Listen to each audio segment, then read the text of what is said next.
Šioje plenarinėje sesijoje turėjom svečią, lankėsi Čekijos Respublikos prezidentas. Kalbėdamas, Čekijos Respublikos prezidentas paminėjo, kad žinoma, Europa šiandien pergyvena daug įvairių problemų.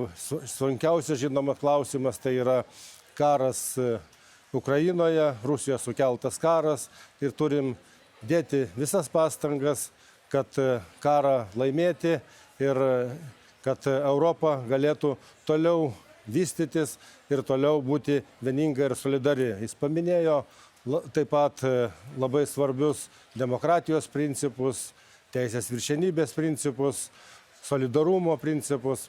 Tai iš tikrųjų buvo pakankamai proeuropietiška kalba ir prezidento nuomonė, kad Europa neturi sustoti savo veikloj, savo gyvenime, savo plėtroj, turi galvoti apie artimiausių laikų, apie tolimesnę plėtrą.